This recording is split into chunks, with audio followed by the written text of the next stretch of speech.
can hear me. I see that we have Wendy Hickson here and Rochelle Workman and 503 Menagerie, Aunt Sandy Skink, and Gabe. How do you say your last name? Olenek? Is it something like that?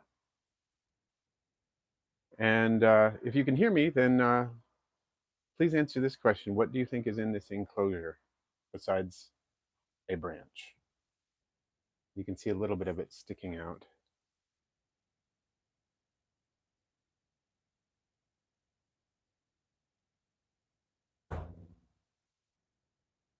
Oh,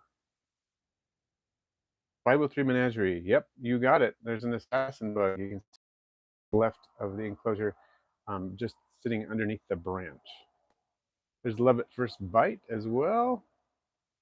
So 503, you got it. It's an assassin bug. There's Droff. I'm going to drop a cricket or two in here, and we're going to see if we can view a feeding. I posted a feed of sort of an accidental feeding the other day because there's some tiny little crickets like pinhead size that I put in there the other day by accident along with larger crickets, and it went after the tiny little pinhead crickets, like true pinhead crickets, not the ones you get at the pet store.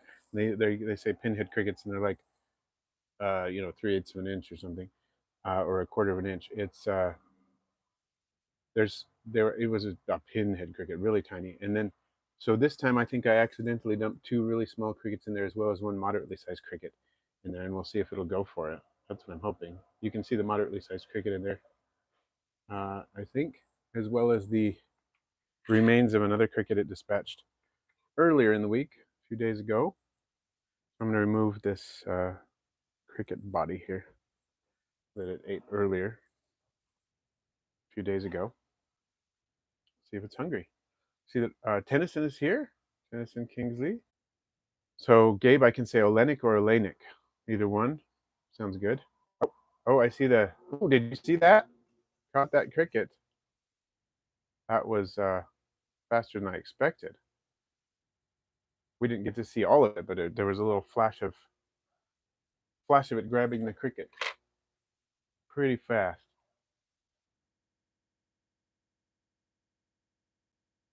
Oh, and Rochelle, I was Supreme Gecko was talking about how Pictus geckos can handle larger crickets. I think it was Supreme Gecko saying they can handle larger crickets than people often suspect they can, something like that.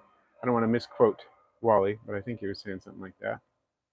There's Snails Ford as well.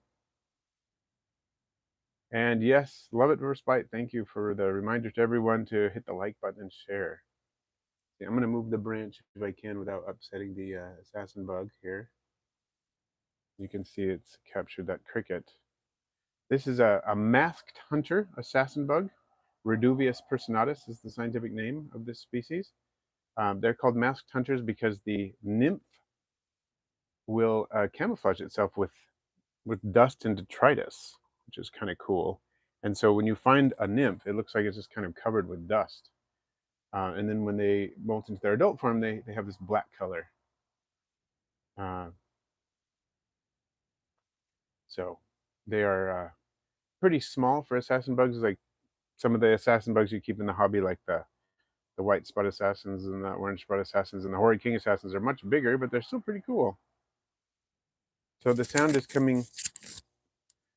Sound's not working very well. Let me try something else here. I'm going to play with the sound a little bit, see what we can get to fix that. Let me try the other mic here. See if this mic is any better. All right. How is this sound? We're testing the sound. How is this? How's the sound now? This is a different mic. Different mic testing the sound. How are we doing? So Tennyson, what is Celeopus barbari? I don't know this one. Okay, so the sound is working better. All right. Yeah, there's some lag time with the chat, so Oh, Ruben, congratulations on the Reductioniscus tuberculatus. That's awesome. Okay, so keep me posted. I'm going to cover this up now. Uh, and we'll let that assassin bug finish its meal. I've long been fascinated by assassin bugs and haven't really kept any of them. I avoid keeping things like horrid kings and so on because they can have some pretty significant venom. And so, let's see. So sound is still in and out. We're still losing it. Let me try something else. So resetting the stream fixed your audio on your end, Gabe. Okay, let's see. I can play with the audio again. I'm going to try something else a little bit different.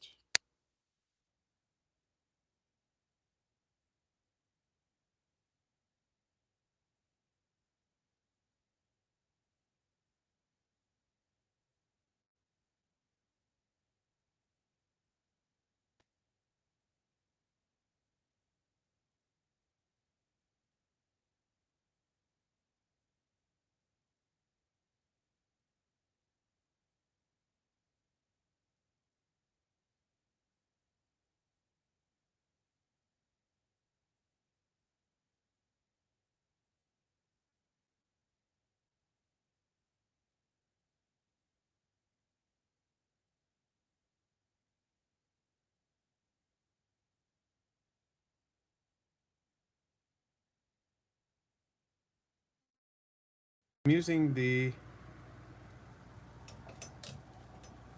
Okay, sound. How's the sound? I'm hopefully back. I don't know why we're having so many mic problems lately. We're having a lot of them. But are we back? How are we doing? Sounds back. Okay. How do we sound? I think it sounds like people saying we're back. We're back. Okay. As long as the sound is okay, I'll go with this method. I was showing you my Steatota grossa, my false black widow. Had her for a long time. Super easy care for this spider.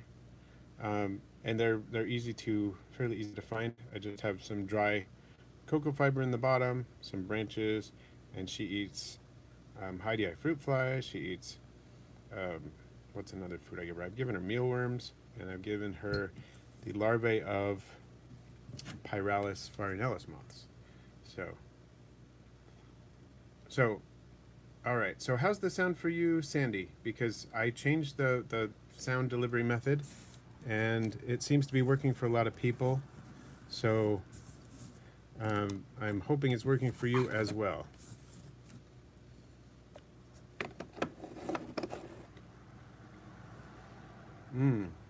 How's that?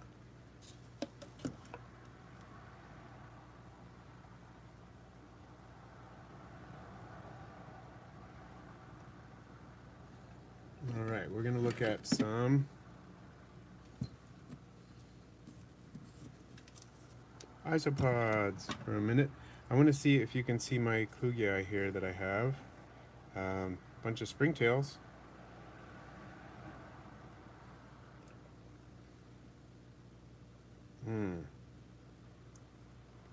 So, Sandy, you can't hear? That's sad.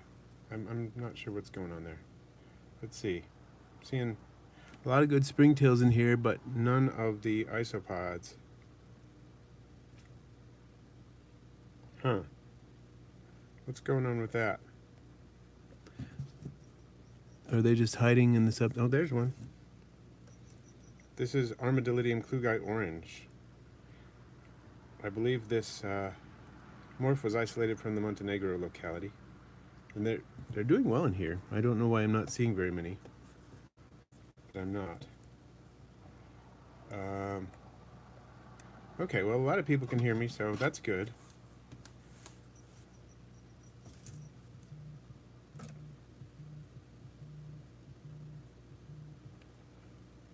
Let me put this down here.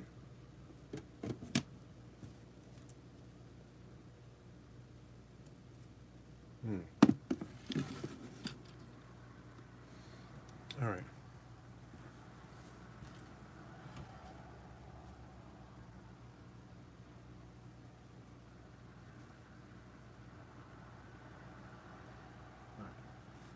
was going to show you the pied.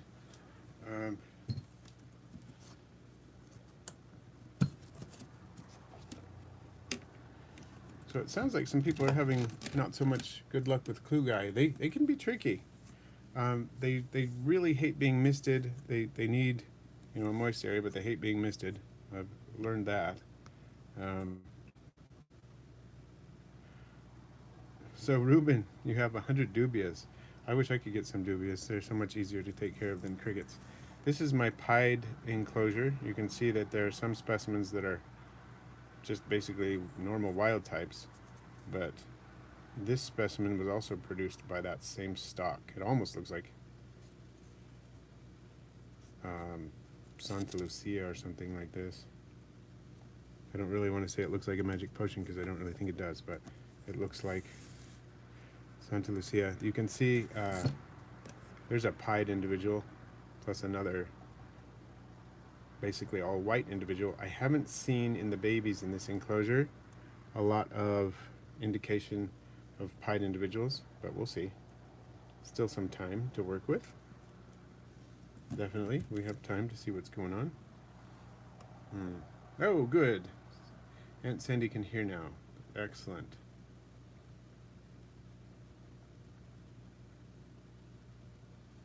When they get too wet, that'll do it. There's Mr. and Mrs. Morelia. Welcome.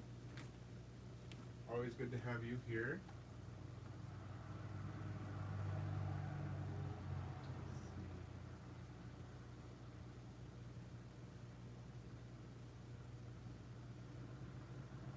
I am checking out a few things with my isopods to see how they're doing.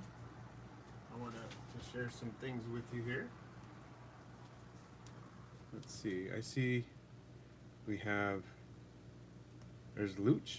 Looch is here as well. So Invertebrate Dude, welcome. So how's Clue Guy doing well? 50-50 gradient, warm and well ventilated. Oh, you got one of the crosses, Invertebrate Dude. Yeah, there are some of those in the hobby. That's can be hard to avoid, unfortunately, especially since early in the hobby people were crossing them a lot and probably still doing it. But yeah, mine do well as long as I keep they got a strong humidity gradient and they do like it warm. I agree. Denison seems to agree as well. Okay, I've got some other isopods I wanted to show you here. These are my orange koi. These are a recommendation from me if you like the idea of orange Dalmatian, but you want higher expression. These are very similar to orange Dalmatian, but the expression tends to be higher. You can see that there's some that are almost completely orange, and you do need to cull those out over the generations, but you get stuff like this specimen looks really nice. This is stock mixed from Easy Eddie and from Wall-8 Supreme Gecko. One difference in the pattern that you can see is that the difference is not as clean cut as it is in some others. Like piebald or more clean cut color difference. In the koi, they're not as clean cut between the two, the orange and the white. They sort of bleed into one another, but they're very cool looking. There's a lot of variety. So I do recommend that if you're interested in more than one color, you know, you want an orange and white in a scaber, this is a good one to pick. And so it is a Porcelio scaber, orange koi is. You will hear other things possibly called orange koi, but these are definitely a Porcelio scaber morph in this case, the individuals I'm showing you here.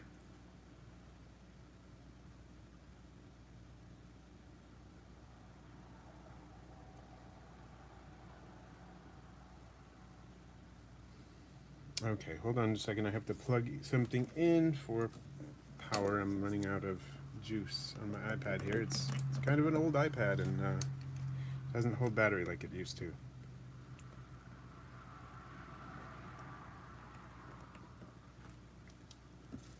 All right, I'm gonna move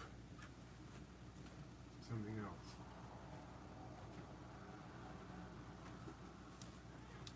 What I'd like you to show now would like to show you now. Another something I've been working with. I saw a post by Smugbug on Instagram, and it was about Armadillidium vulgare and some specimens that she was showcasing, and I wanted to show you this. So this is a rather typical orange vigor. It's Armadillidium vulgare, orange vigor, some yellow markings on it, but an orange body. But hopefully I'll have some in this bin. I've been trying to isolate some that are just almost entirely yellow. I'm not seeing any at the moment, so this may be a disappointing sort of search that I'm doing here. I'm not seeing a whole lot of them right now that are, that's no fun. I've seen a lot that were orange. They had an orange head, but they had a yellow body. Not seeing that right now. But here's one we haven't looked at in a while, and here's one I haven't shown, I think, in a while, so we'll look at a couple of these. I just saw a question pop up, and I wanted to show somebody, wanted to answer someone. So Orchids and Indler said, I'm too scared to kill some isopods I'd buy with money. Is it safe to keep garden isopods? You can keep garden isopods if you're going to use them in a bioactive situation. I do recommend you allow them to breed for a generation or two before you introduce them, just to help make sure you didn't also introduce some pests, and also because they can sequester heavy metals in their exoskeletons and things like that. It's best to raise some in a captive environment where you're not going to be, some individuals that have heavy metals in them, when they give birth to babies, those babies are going to grow up in what one would presume is a lower environment that's much lower in heavy metals, and they're not going to be sequestering those, which could be danger, if frogs or lizards or something are eating them. So you can do it. And like 503 Menagerie says, it's important to also not re-release them. So look really closely at these and tell me what you see. Ruben got it. These are Armadillidium moricotum. These seem to be breeding okay for me. They're fairly new, but there's a little young one right now. It's just almost in the middle of the screen. There's a few more there. There's another one. Let's see if we can find a few more of these. Oh, I just dropped some. They fell out of the thing, but you can see there's a number of them of different ages and sizes, which is cool. They're doing all right.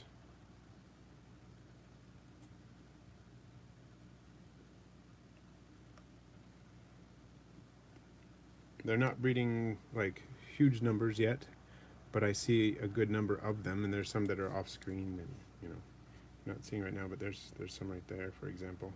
All different ages, spreading around the culture. So I would say the culture is doing well. I've seen them at much higher densities, and I'm sure they'll get there eventually. See, there's some little ones mixed in with springtails, so they're doing all right. A fun species. The only spiky species I've ever worked with. These were sent to me by Easy Eddie.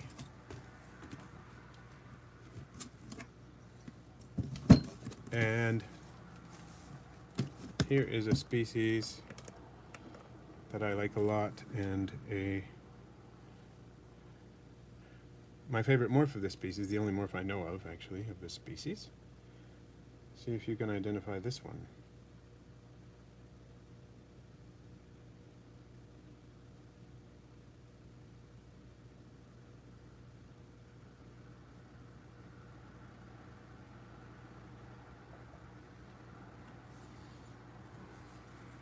This is a feeder culture. In other words, this is a second culture I started of these.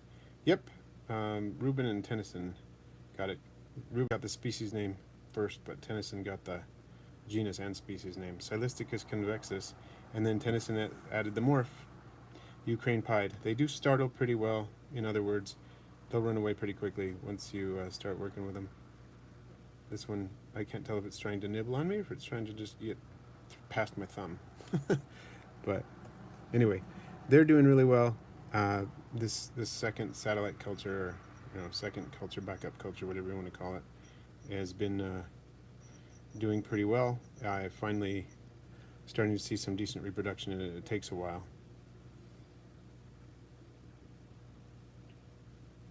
So invertebrate dude got the ember bees. Sweet. I'd like to see those. That'd be fun. Have you posted about those yet?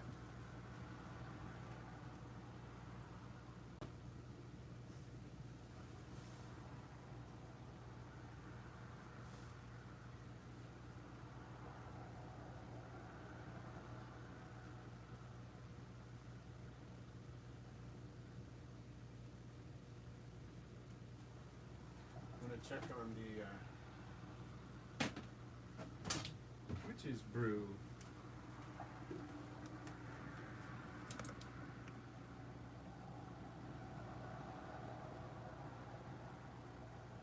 So let's see.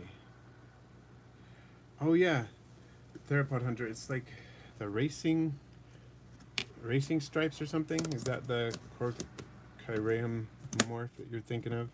I think it's something like that. Okay. The Bob Ross of isopods. I love that. I've heard it a couple of times, and I love it because Bob Ross is calming, and I used to watch Bob Ross just for fun. I would never try to do the art. I would just watch it just for fun when I was a kid. Look at these beautiful things. Witch's brew. These are Porcellia ornatus. Witch's brew. They are possibly my favorite morph of ornatus. I'm getting some little ones.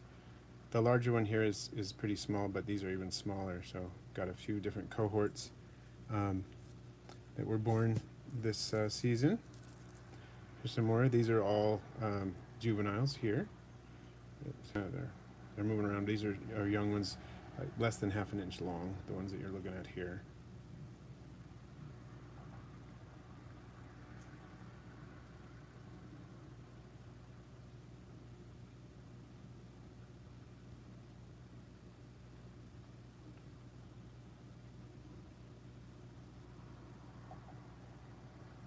And now they're all hiding. There are probably a bunch under this piece of cork bark, I'm guessing. Decent number of them, yep. Aren't they beautiful? I think they're kind of underrated, the witch's brew, because they're so like the Porcelio version of a magic potion. And that's why they're called witch's brew, in reference to the term magic potion. They are isolated from the high yellows, and they're just basically a Dalmatian or pied form of the high yellows, which I love.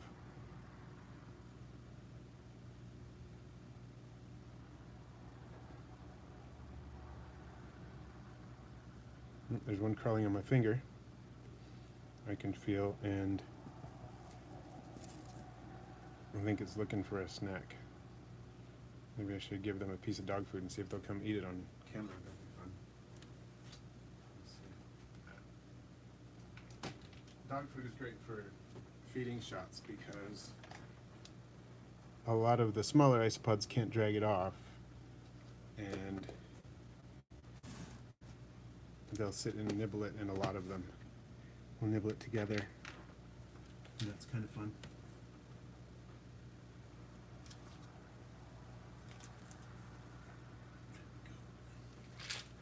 Lost one for a second, but see if we can get that one to nibble on the food as well.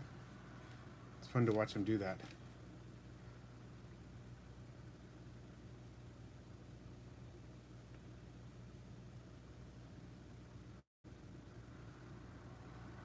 Oh, that's kind of fun. We can watch them nibble for a little while if you don't mind that while we're chatting. A couple items of news I wanted to bring out. One, yesterday had some great herping. Not yesterday. When was it? Sunday.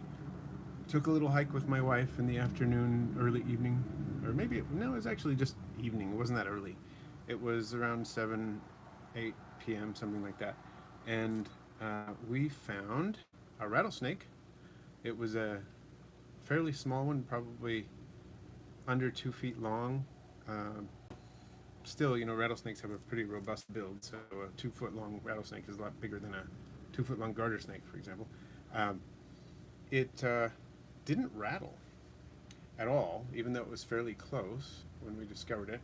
I got some really good footage of it, which I posted on Instagram. I didn't realize how blue their tongues were, or I'm not sure if all of their tongues are blue, but this one was a Great Basin rattlesnake, and its tongue was blue. So if you haven't checked out my Instagram post on that, check it out. You can see its blue tongue. Kind of fun. Great Basin rattlesnake. Okay, so, and it did have a proper rattle on it. It was a juvenile, not a like a neonate or anything, but it had a proper rattle, but it didn't rattle at all. And I remember hearing about the tendency of rattlers to rattle less because humans tend to kill rattlesnakes that rattle, and so it sort of backfires. And so evolutionarily, it seems like it's becoming less common for them to rattle. And I haven't seen an official study on that, but I've heard that, and I'm just wondering if that was what was going on.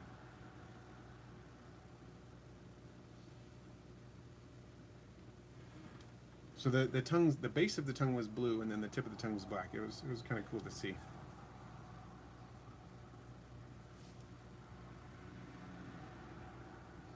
I did want to address my Patreon questions. We had a couple of those, so I want to get to those here. I'm going to pull up Patreon. We had a few questions. One was from HissyFit, and HissyFit I saw is in the chat. And HissyFit Pet Therapy and Rescue, and then we also have Harvey Wu had the same question, so we'll do that, and then we'll talk about Gabe's question. So HissyFit's question is, besides brewer's yeast, what can springtails eat? Is cornmeal okay, for instance? Okay, great question. I will say, excuse me, a few things about that. One is springtails are pretty polyphagous. In other words, they will eat a lot of different things. And I think you would find if you put cornmeal in your springtail culture, they would probably eat it. But another thing to keep in mind is that grain mites can be introduced to a springtail colony pretty easily through things like cornmeal. Grain-based products can, and don't always, it kind of depends on how you do it, but many times grain products have small densities of either mite eggs or mites in them, things like that. Especially if they've been opened and are not completely, if they aren't open, there's no guarantee they're not in there. And once you introduce them, it can either attract mites or it can, that you maybe introduce mites through putting grain-based foods in there. Not to say they can't be used, but that's just something to keep in mind. But they can eat a lot of things. One of the foods that I use, the Jam's Jungle Pods food, has ground mushroom powder in it. That can be a great food item for them besides brewer's yeast. You can use active yeast. If you do, you just have to be really careful not to overfeed them, but really not overfeeding springtails, you have to be really careful with that anyway, typically, because it's easy to do, and you can, with active dry yeast, you can end up producing a lot of CO2, which can gas them to death, kill them. But just any kind of overfeeding is really bad for springtails. The rule of thumb is basically feed them enough so that they can eat it within 24 hours or so, and then feed them again. They can go a fair long time without eating, but if you want for the highest reproduction, you want them always be able to eat, but you don't want a bunch of uneaten food sitting around, because that can be a big problem. So I would say be careful with that as well, overfeeding. But mushroom powder can be good. Some people will take grains of white rice and just drop them on the substrate, and they will slowly kind of decompose, and as they decompose, the springtails will eat them as well as the mold that grows on them. That was a very popular thing for dart frog breeders to do for a long time, like one of the main ways of feeding them beyond yeast. But they really will eat a lot of things. If I put a piece of fish food or a piece of dog food into one of my cultures, I'm looking at a culture right here of my Cubaris species, Cubaris saba species, Cubaris species saba, goldflake, or whatever they're called. I get their names messed up. And I put a piece of dog food in there, and springtails covered it, and we're eating that. And the springtails will eat that, and then they'll eat almost anything. But then again, with dog food, you have to be careful because grain mites can be an issue. But there are lots of springtail mixes as well.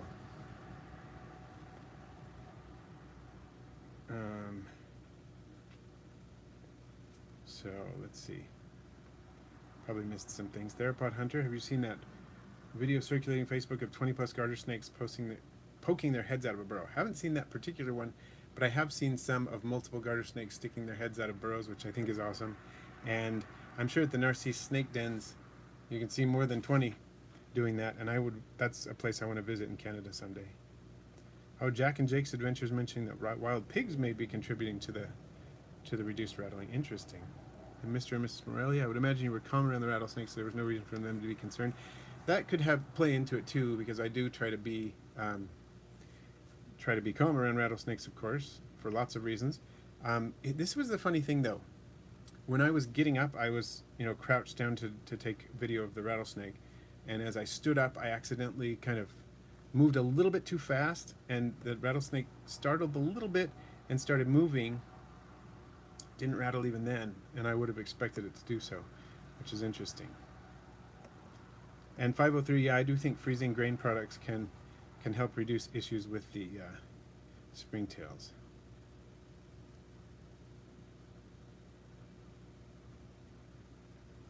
Oh, so 503, using bokashi in one springtail culture and one without. What is bokashi?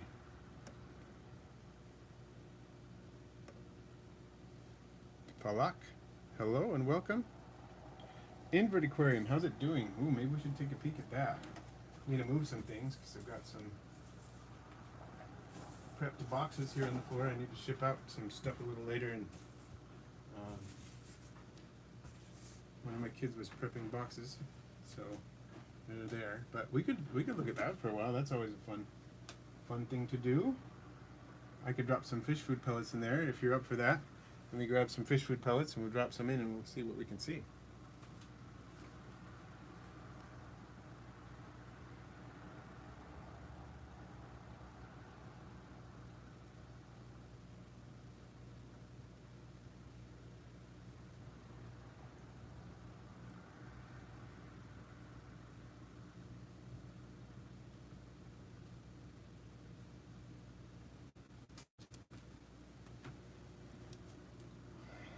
So we'll check out the invert aquarium theropod hunter. Oh, Tennyson's going to get some aquatic isopods. Awesome. It's been a while since I've worked with aquatic isopods. Have done it with success, but been a while. And Kevin, Santiago, glad you have made the live. Welcome. Sorry, this is going to be jiggly for a moment as I detach this from the tripod. It's going to go dark for a second. As we try to focus. There we go. We are focused. So Karen, I have about, give or take, about 100 bins of isopods, and those are not all different species or anything. Like I've got 1, 2, 3, 4, 5, 6, 7, 8, 9, 10, at least 10 bins of Porcellonides pruinosus with different morphs and whatnot in it. So not all of those bins are different species, but I do have about 100 bins approximately. Oh, okay, 503 menagerie, I get it. It's bran inoculated with microorganisms. Cool. I just learned something new about that. I didn't know that. Here's one of my banded diving beetles coming to get a fish food pellet. I love it that many of the creatures in here will eat the fish food pellets. The snails eat it. As you can see, some snails are going for it already. The beetles will eat it. Here comes another beetle. And the scuds will eat it. I can see a scud or two in the shot there in the gravel poking around. And here come some more beetles to grab some fish food. The only things that really won't eat the fish food pellets are the giant whirligig beetles. They will eat fish food flake, I noticed. I try to give them more live insects like fruit flies.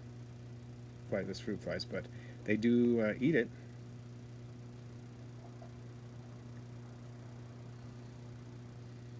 So just in case any of you haven't seen this before, this is my aquatic insect tank. We'll take a kind of a macro view and then we'll go back in micro. So what's going on here is this is my filtration here. This is like a turtle style filter, so you can raise and lower the height, regulate the height really easily, and I wanted it to be a low in the water and still not make too much disruptive noise or anything, so that's why I chose a filter like this. It's a smaller filter so it doesn't eat things like little water boatmen or back swimmers.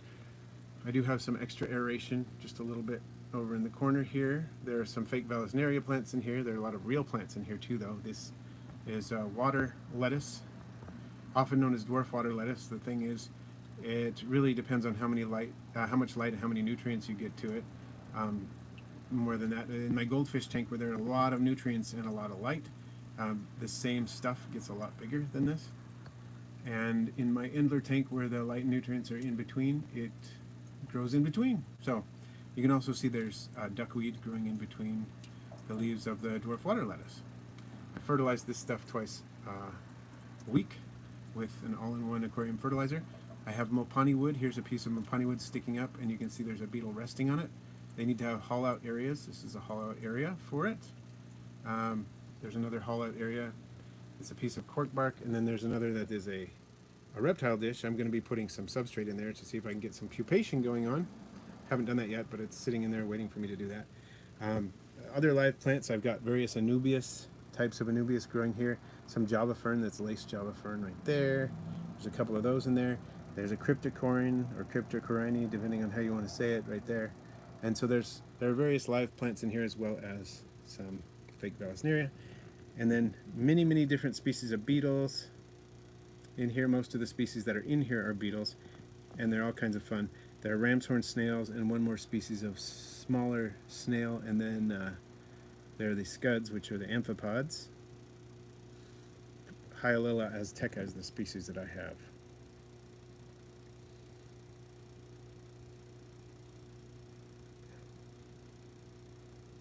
Okay, so Julie, I just saw your message.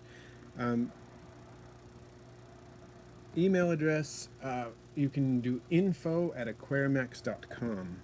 Info@aquarimax.com to email me. My website appears to be down right now, so I can't use that to sell things at the moment, but I need to get that fixed, of course, but you can email me and that should still work.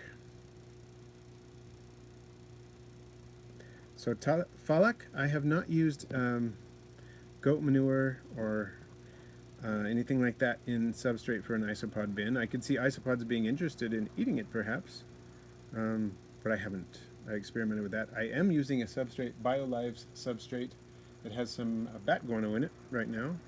Testing that out. Seems to be going well. So Mr. and Mrs. Morelia, freshwater fish were your first pet hobby. Cool. They were among mine too. I guess technically my first pet was a goldfish, so me too.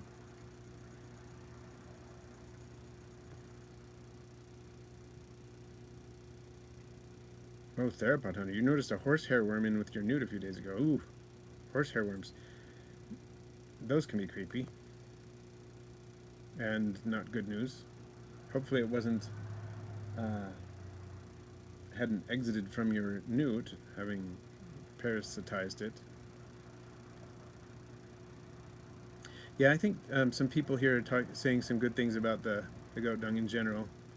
It might be high in nitrogen, like 503 said, so a little bit could be good, and then if you compost it for long enough and add it to a mix, that could also be a good way to go. So Gabe, right now I don't have any saltwater tanks. I have done saltwater tanks in the past. I did saltwater tanks for a few years. We'll probably do it again at some point. I have brackish water tanks. I have 4 brackish water tanks right now, but no true saltwater tanks right now.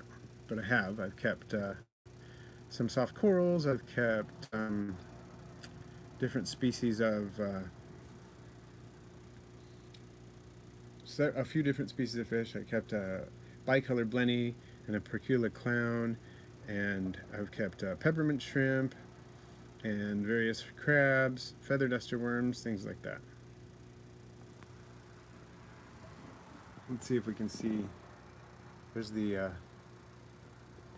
I'm going to try to do this from the top if I can, so you can see the giant whirligig beetles. Very cool creatures.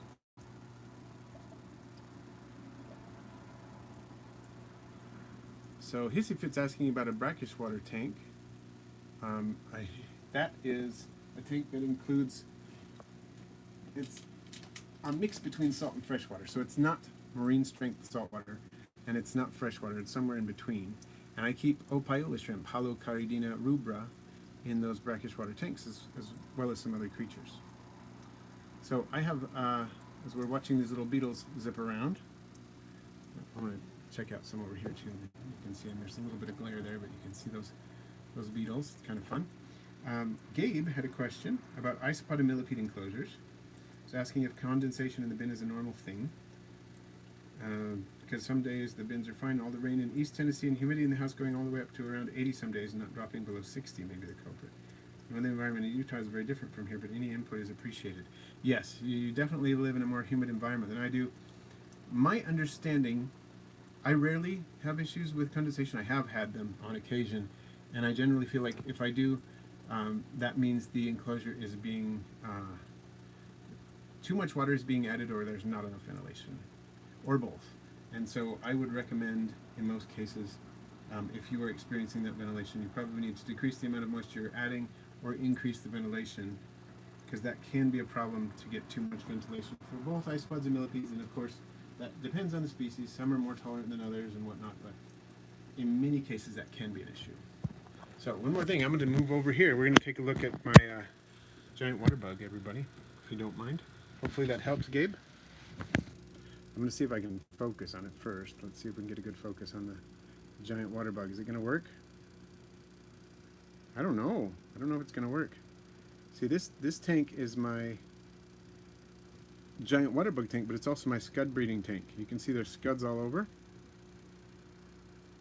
I allow algae to grow on the glass and whatnot so that the scuds are constantly grazing on it. But I add other foods to it too. They're a good cleanup crew for the giant water bug, and they're really too small for the giant water bug to bother them. So it's been kind of fun.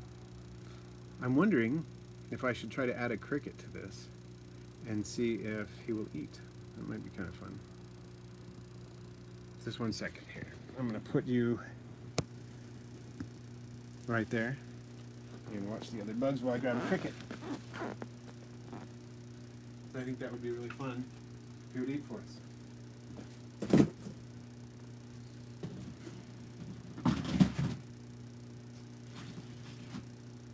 I'm just grabbing some crickets from the bin over here. You probably can't even hear me where you are, so 1 second.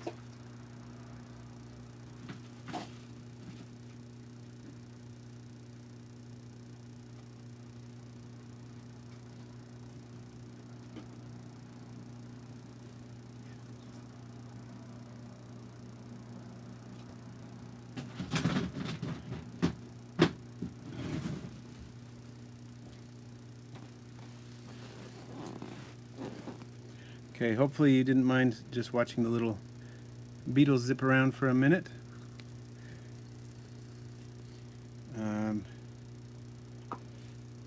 Here we go. And over here to the beetle tank, or not the beetle tank, away from the beetle tank, sorry, I'm getting my balance here, to the giant water bug tank. This one has really been taking crickets really well, so we'll see what this one does with that cricket. Oh, it got really excited about it, but it looked like it kind of got disturbed. Now it's kicking up all the substrate and stuff. At least you get to see the activity, huh? I have all this foam in here, partly for the surface area, which is good for the scuds, but it's also good as a resting place for the giant water bug. It can float on them and reach the surface to use its breathing apparatus. It has these extensible tubes on the tip of its abdomen it uses to bring above the water. So yeah, lava stone can be used to help filter water biologically. There's a couple of different things it can do, depending on how it's used. If you keep it in a low oxygen environment, it can grow denitrifying bacteria, which can help. They can help outgas nitrogenous waste as nitrogen gas. In a high oxygen environment, it can help turn ammonia into things like first nitrite and then nitrate, which is less toxic than the previous two. So these, 503, your daughter is horrified by these. These are pretty intense bugs. I mean, they're pretty hardcore. So I can understand a little bit of that feeling of horror. When I was about 13, I picked one of these up, was overjoyed to have found one. I had read about them for years. I had a pond life field guide, so I knew what it was when I found it. I got the pond life field guide when I was about 8 years old, and I was about 13 when I found one finally for the first time. Overjoyed to have found one, picked it up. It promptly bit me because I was not holding it properly. I have handled this one very carefully. You want to avoid both the tarsal claws on the forelegs, which are pretty sharp, but you especially want to avoid the beak because it has a proboscis or beak, just like all other hemipteran insects, which it uses to inject its enzymatic brew, a venom of sorts that will kill and help it digest prey. So that's it's not a fun bite. It hurt. I remember it pretty well, even though that was many years ago. And so I can understand some horror. And these are called toe biters for a reason. They have been known to bite people on the toe. For me, it bit me on one of my fingers. And this is a large bug. This is probably, well, it's definitely in excess of 2 inches long. So it's probably just from the tip of its head to the tip of its abdomen. I want to say it's probably 2.5 inches long. And with those extended raptorial forelegs, it's probably just over 3 inches long, I would want to say. Maybe a little longer than that. Pretty big. So, Julie, your neurologist, well, I'm glad your neurologist is checking this out. That's fun. Okay. So, Rich Buddy wants to know if I moisten the food pellets before you feed them or drop them in dry. For the beetles, for my aquatic beetles, I just drop them in dry and they get moist very quickly. For this guy, I drop them in dry. This one doesn't really eat the food pellets that I've noticed, at least. The scuds do. But this one is just, I'm offering live prey. I'm not seeing that. I'm trying to figure out where the cricket has gone. Unfortunately, this tank is at an angle such that it's hard for me to keep tabs on that kind of thing. But I'm not seeing the cricket. Hopefully it didn't escape, because there is one way it could escape. A hole that's too small for the giant water bug, but not too small for crickets. So that is a possibility that happened.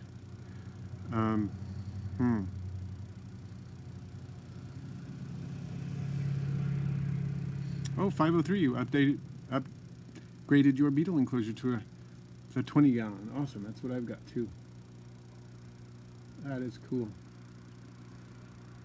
Oh, I want to show you this just a second, because that one's not doing a whole lot, but over here there is a really small beetle, a colorful one, but it looks a lot like the sunburst diving beetles. You can see over here a sunburst diving beetle and what appears to be a banded diving beetle arguing over a food pellet.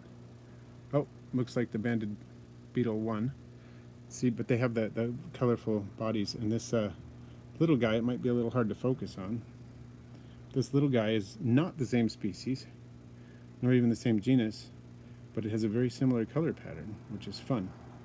All of these beetles came from bugs in cyberspace. And one cool thing I wanted to tell you was that I get to go visit bugs in cyberspace, because bugs in cyberspace has a, what would you call it, a parallel business. They've done bugs in cyberspace for years and years and years, but they also do Sky Island Adventures, which is a type of, I like to describe it as sort of arthropod-focused ecotourism, where you go and stay with them, and they bring you out to go find all the cool creatures, arthropods of various types. From the last time I was out there, I saw so many different things. Tarantulas, centipedes, scorpions, moths of all different sorts, just so many different things. Because they do black lighting at night, so all the insects come to the sheets and you get to see and observe all these different insects. I saw so many insects I had never seen before. It was fantastic. And they also do, during the day, they go out and see other arthropods and things like that, so I got to see amazing creatures of that type too during the day. And you also end up seeing lots of other creatures. You can see reptiles. I saw one of the Sonoran mud turtles that we helped cross the road. It was trying to cross the road. We helped it out. Saw many toads. Saw a couple of lizards. I didn't have particularly good lizard luck when I was there, but we saw all kinds of cool things, and I was over the moon, just in paradise, seeing all these interesting creatures. And very, very soon, my wife and I are going to go. I went by myself last time, had a great time with Peter and Jesse and all the other folks that were there. This time I'm going to bring my wife, and we're all going to enjoy it together. So keep an eye on my Instagram channel and also my YouTube channel. I will definitely be posting about our adventures there. So it looks like 503 is going, Tennyson's going, and it is so fun. So I think it's going to be an entirely different experience this time, because partly because I'm bringing my wife. Last time I didn't, so it'll be fun to bring her and have her experience some of the same things. She's not really big on things like black lighting for scorpions, and she's mentioned that, but she's going to have fun with the daytime stuff, and she might just kind of chill and do other things when I'm out doing the black lighting. But she's going to enjoy the daytime bug activities with me, at least. So it is so fun, and I hope you all come. On my YouTube channel, I have 3 videos of the last time I did it, which was 2021. It's kind of a pilot. I was one of the pilot visitors to the Sky Island Adventures. And if you go to bugsandcyberspace.com, Peter has the first video in that series. I think it's the first video in the series, just embedded in his site, so that you can check it out, or you can just look on my YouTube, and if you type Sky Island Adventures, Aquarimax, you'll get that. It'll show up, and pretty soon there will be another edition, because that was 2021, and now you'll get to see the 2023 version very soon. Very, very fun stuff.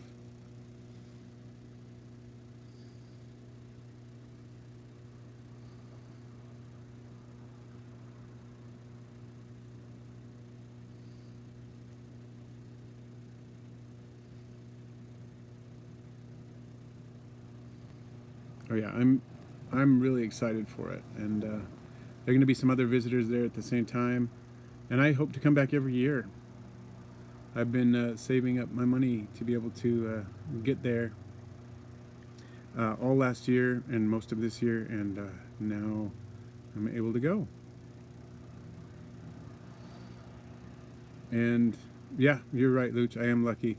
She is not excited about all the creatures I keep. She really likes a lot of them. She's not excited about all of them, but she is very tolerant of the ones she's not excited about. So I'm pretty lucky, I would say. Yep. And these are various aquatic beetles, Donnie Peterson, that we're looking at now. They are munching on some fish food pellets I just dropped in. It looks like there's one of the why can't I think? The giant whirligig beetles. There's a carapace of one that must have expired, and this beetle is digging around near that one. But here is one of the sunburst diving beetles. I thought it was going to grab that fish food pellet. It didn't end up doing it. Probably someone else will be coming along soon to do that. So yeah, in the next week or so, I'll probably be posting on Instagram about my trip, and so just keep an eye about that. And YouTube will be coming too. I have YouTube videos already posted and just waiting, scheduled out through August 4th. So I may change that schedule, and you may see some of my Sky Island adventures while I'm actually there, and I may not, and then you would see them after August 4th.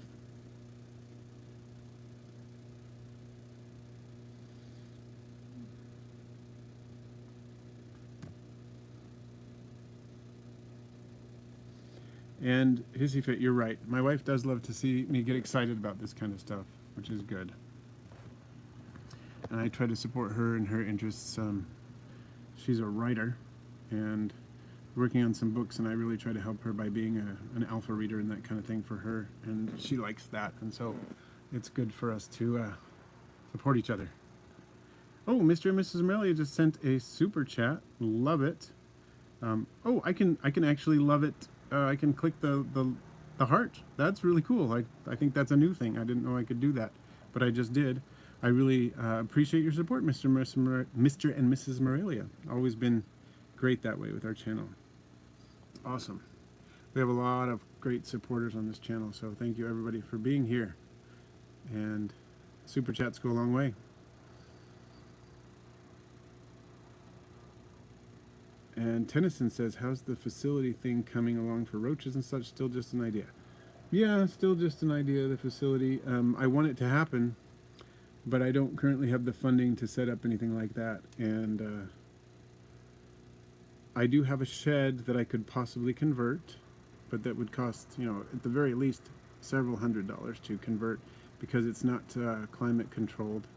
And so if I found really cheap materials and was able to do it myself, it would probably cost several $100s, the very least, to get it insulated. And then I would need to spend some money to get it climate controlled as well, because there's no way, you know, summer is going to be way too hot, winter is going to be way too cold.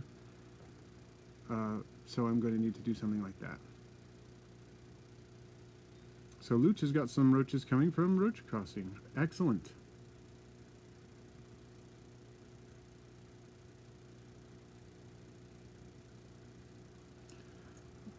So Donnie Peterson, you've had to move ants out of isopod bins. Ooh, yeah, that can be a problem. Probably the best way is to keep them from getting in the first place. One thing you can try to do is use products like roach no crossing, but ants can get tricky about throwing things on barriers and walking over the things they throw on them. That's been my experience. I haven't had issues with ants in my isopod bins, but I had an ant colony years ago and used to use Vaseline barriers, and they worked, but you had to keep them clean because they would eventually, you know, throw enough detritus on top of them that they could walk across them. So I would say you could look into barriers like roach no crossing that you could put on the outside of your isopod bin so they can't climb into them. You could also look into doing things like using a diatomaceous earth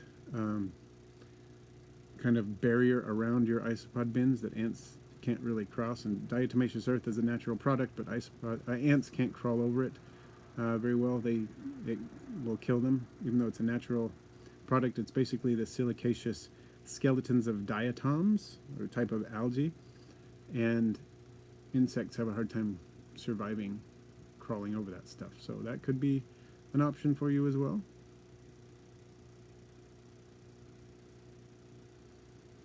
And 503 has a good suggestion as well.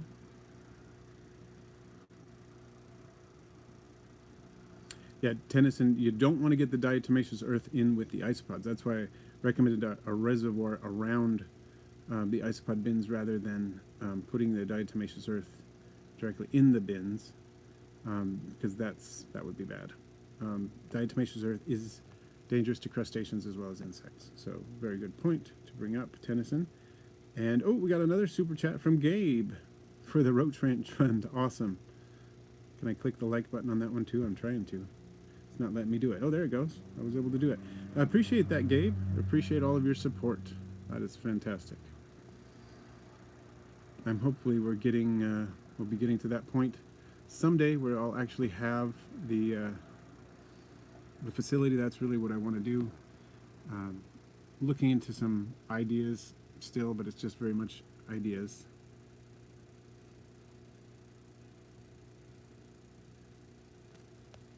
Yeah, one thing about Donnie Peterson about the diatomaceous earth is as soon as it gets wet, it's not very effective anymore. And so if it's outside the house, it may not be doing what it needs to do, partly because of that. So Ramingo, have a random trivia fact about me? Like I need to put one out there? Oh, invertebrate dude, that would be awesome. I would love it. That sounds fantastic. Once I get it set up, I would love some free roaches to get it, to christen it. That's a great way to call it. Great way to refer to that. That's super cool.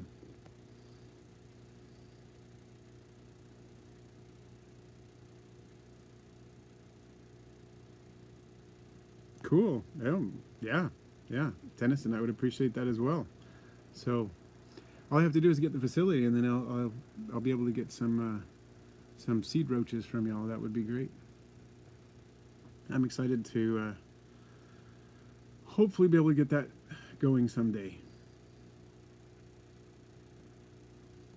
Oh, I do love the emerald roaches and the dominoes. I think both of those would be great for, you know, show people how they can be beautiful. All right, well, our time is about up, folks. I really appreciate all of the support, those of you who came today, those of you who contributed, and those of you who have demonstrated your interest in future contributions. So I am... Oh yeah, some purebred hissers would be awesome, vertebrate dude. And other cool stuff. That would be fantastic. All right, well, I better head out, but I appreciate all you joining in and all of your support. Got a fun video coming on Friday, so keep your eyes open for that. And once again, keep your eyes open for my Sky Island Adventures 2023.